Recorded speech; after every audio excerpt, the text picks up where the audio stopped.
Now, Pittsburgh's best sports show is about to begin. Call us or tweet us. We got things to talk about on the Allegheny Health Network Nightly Sports Call.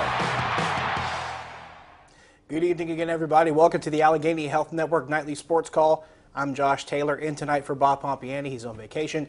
Joining me in studio from 93.7 The Fan, the Cook and Pony Show, and also from the Pittsburgh Post-Gazette is Ron Cook. And Ron, let's start with the big stuff on the docket here. February 6th, if you're looking to see Marc-Andre Fleury play hockey again in Pittsburgh, that's going to have to be the date that you see it when he comes back with the Vegas Golden Knights. But it is official. He is shipped off. Yeah, they go to Vegas beforehand, right? Don't they? They go to Vegas November? December 14th, I believe. Okay, so you'll get to see him at least on television.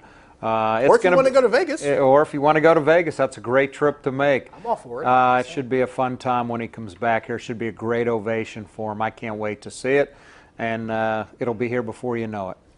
And it's interesting you mentioned it'll be here before you know it, because the Penguins have a lot of moves they still have to make with this offseason coming up. Now, granted, with Marc-Andre Fleury being selected in the expansion draft, we're looking at about $20 million the Penguins have to play with as far as cap space going into this offseason. And they have decisions to make. Guys like Justin Schultz become an issue. He's a restricted free agent, but you want to look into the Nick Boninos of the world, maybe the Chris Kunitzes of the world. So there's still a lot of decision-making to be done. And you're looking at the cap situation, which, by the way, the Penguins actually have ample cap space. It was the last time that's actually happened in the last few years. Plus, they have decisions they have to make. So, Ron, if you're Jim Rutherford, what's your first priority you're looking into as far as addressing this offseason in the free agency situation? Well, I want to keep my own guys. I want to keep Schultz. I want to make sure he gets done. I don't know that Kunitz or Bonino are going to be back.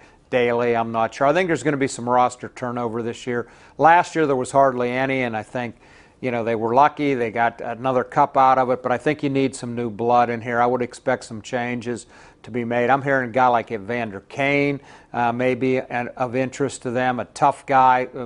Jim Rutherford has talked about wanting to add toughness to his team. Kane can play and is a tough guy. He comes with a lot of baggage. I don't know what's going to happen with Kessel. I've heard they wouldn't mind moving him.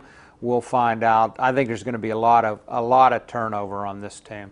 Plus, when you look, you're talking outside the organization. Plus, there's guys inside the organization. Maybe the Chad Ruhwedels of the world. Maybe even a Daniel Well, he just Sprong. signed for 2 years today, so that Ruhwedel is back. So. Right, so that and makes he's a sense. good young defenseman. Well, he's not so young, but he's a good defenseman.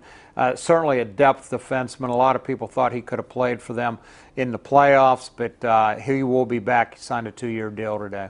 And that helps as far as the internal options. And then I was going to allude to a guy like Daniel Sprong, a young guy who maybe gets talked about. Yep. The Oscar Sundquists maybe, or guys that get talked about as far as internal options that may get opportunities on the big club also. So that's another thing you try to keep at the forefront. Shifting over to the Pirates now, because there's been a lot of discussion in the past couple weeks since the decision was made to remove Tony Watson as the closer and insert Felipe Rivero. But there's been a lot of discussion since then about when Rivero is best served, or when another pitcher is better served, or when Rivero should have been used here instead of there. I got to ask you this question, Ron, because it's become such a hot topic. If you're Clint Hurdle, how do you juggle this situation? Knowing that, obviously, Felipe Rivero can't pitch every day. We know that's the situation. Can't. But you have to try to walk that line between when you trust Felipe Rivero in the game and when you might have to trust somebody else in the game, so you don't have to give it to Felipe Rivero every time, because he can't be your only option. Well, I think he trusts Rivero every game, but as you point out, he can't pitch every game. I had no problem with him pitching the 8th inning the other night against the Cubs. They had their best left-handed hitters up, and he got through it. And then the 9th inning, Nicasio, Watson couldn't get it done. Obviously, he's lost faith in Watson. He took him out last night. Gets 2 outs against left-handed guys, doesn't let him pitch to the right-hander. Hudson comes in and gives up the home run. They got bullpen issues, which shocked me, because I thought the bullpen was going to be the strength of their team all year. In fact, I think before the season I said the bullpen's going to be lights out. Well, unfortunately, it seems to be turning the lights out on the season instead of the way I envisioned it. But Rivero, you like to think could be saved for the 9th inning. But Hurdle is going to go with him when he feels like it's best, and it hasn't always worked out. With this team, it's been strange, because at the beginning of the season, the starting pitching was good, but the offense lacked.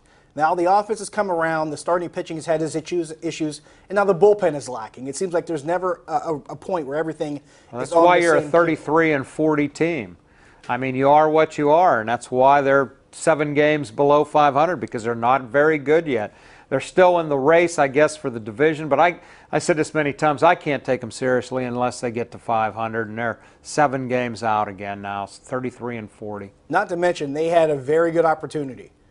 In the last 2 games they were in, both in the late innings, they were in both of these last 2 games. They were ahead in the one last night. They were ahead last night. Well, same thing against the Cubs series. They had a chance to win 2 out of 3 over the weekend at home. They lost 2 out of 3. They had a chance to take 3 out of 4 from Milwaukee, end up splitting. Not good enough. Andrew McCutchen, by the way, has been really, really hot as of late. I believe in the last 5 weeks, he's hitting nearly 400. I believe he has 8 or 9 home runs in that span. And there's already been the talk that started to reemerge and actually happened during the broadcast today.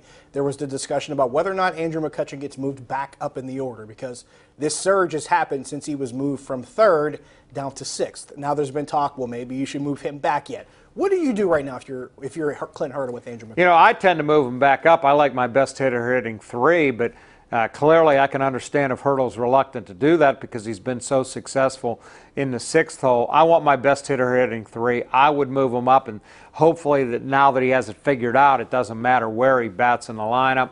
I don't know that that's going to happen, though. I would think he'll probably stay in 6 as long as he keeps going like he is. Well, we're taking your phone calls. 412-575-2600 is the number. Also taking your tweets at Josh Taylor HD. Curious to hear your questions and your comments. Talking Penguins, talking Pirates, and much, much more here on the Nightly Sports Call. Stay with us.